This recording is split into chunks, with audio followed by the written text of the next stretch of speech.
So in this video, I will be talking about the theoretical part of the Java. So in this video also, we are not going to code anything. So basically, we are talking about the Java application, what are the Java features, and what are the 3 J's of the Java.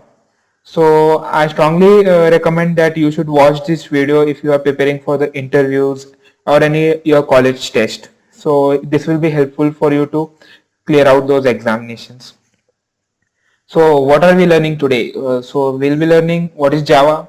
We will be discussing some applications of the Java, and we'll be seeing some features that makes the Java as a standout programming language. And at last we'll be covering the 3 J's of the Java, which is JVM, JRE, and JDK. So let's just get started. Okay. So what is Java? So Java is a programming language and a platform. So Java is a high-level, robust, object-oriented and secure programming language. So talking about the history of the Java was developed by the Sun Microsystems in the year 1995, and James Gosling is the man behind the Java, and which who called as the father of the Java. Before Java, its name was Oak. Since the Oak was already registered by a company, so James Gosling and his team decided that we should change the name from Oak to Java. So that is the history about Java. So let's just talk about the real life examples and applications where Java is used. Okay. So Java is used in a wide range of fields. Okay. So let's just discuss some of them as. So Java is used in desktop applications such as Acrobat Reader, Media Player, your antivirus which you use in your system is built using the Java programming language. And some of the web applications like IRCTC, the railway reservation systems, and the Java T Point, which is famous website wherein you can find the tutorials for the Java learning. And enterprises applications such as banking applications are built using the Java, and strong backend is also created using the Java programming language. And the mobile application and embedded system, smart cards, robotics, and the games are yet more fields which you can think Java is there. Okay, so let's talk about the features of the Java. So here you can see the picture where I have written all those features that Java has. Okay, let's just talk some few of them. So Java is simple. So what makes the Java simple? Java is very easy to learn, and its syntax is simple and clean and easy to understand. According to the Sun Microsystems, Java is a simple language because Java syntax is based on C++. So it makes easier to a new programmer to learn it better and in faster way. So Java has removed many complicated and rarely used features, for example, explicit pointers, operator overloading, etc. Okay, so there is no need to unreference the object because there is an automated garbage collection is there in the Java. Okay, so another feature is Java is object oriented. So what is object oriented? So object oriented is nothing but everything in Java is an object. Object oriented means we organize our software as a combination of the different types of the object that incorporate the both behavior. So Java implements the OOPS concepts such as class, object, inheritance, polymorphism, abstraction, and encapsulation. I will be covering all those OOPS concepts in detail in the upcoming video lectures.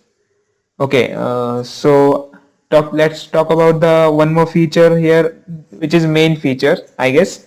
The Java is platform independent.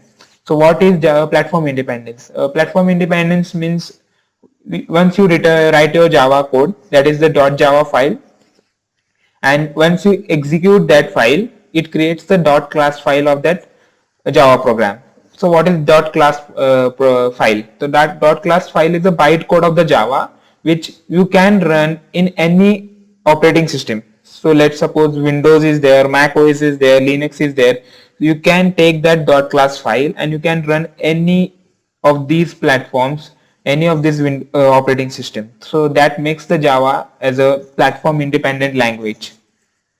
Okay, so enough talking about the features. Let's move on to the 3 J's of the Java. So this is the most frequently asked questions in the interviews and your college examinations, what is JDK, what is JRE, and what is JVM. So let's just talk about it in detail. Okay, so first I will be talking about JVM. So here you can see the JVM. Okay, so what is JVM? JVM stands for Java Virtual Machine. It is an abstract machine. It is a specification that provides a runtime environment in which Java bytecode can be executed. So as earlier I have told you, the dot Java class file is converted into dot class file. Dot class file is the actual bytecode that Java uses to run that code. Okay, and then again that dot class file is converted into machine understandable code. Okay, so that part is handled by JVM. So what JVM performs the task. Okay, JVM loads the code, it verifies your code, it executes your code, and provides the runtime environment to the user to execute the Java program. Okay, so let's just talk about JRE. So what is JRE? JRE stands for Java Runtime Environment. It is a set of software tools which are used for the developing the Java applications. It is used to provide the runtime environment. It is implementation of the JVM. It is physically exists. It contains the set of libraries and other files that JVM uses at the runtime. So here you can see JVM, the set of libraries like jar, etc, and other files together makes JRE. So JRE, so I hope you understand the JRE. So let's move ahead and talk about JDK. So JDK is an acronym for the Java Development Kit. So till now we have learned JVM, JRE, and some development tools are there like Java C, Java, and all those things forms a JDK. So you might have seen one software we have installed in our first video, that is download JDK, and this is the JDK. So what contains inside a JDK is JVM, JRE, and the development tools which are required for the Java applications to be built. Okay, so Java JDK is a software development environment which is used to develop Java application and applets. It physically exists. It contains JRE plus development tools. So as I told you, JRE plus some development tools forms together a JDK, and which we have installed in the first video. So enough talking about theoretical part. I hope you guys learn something about the theoretical part of the Java. So in our upcoming videos, we'll be starting to code in Java programming language, and we'll be coding our first Java program in the upcoming videos.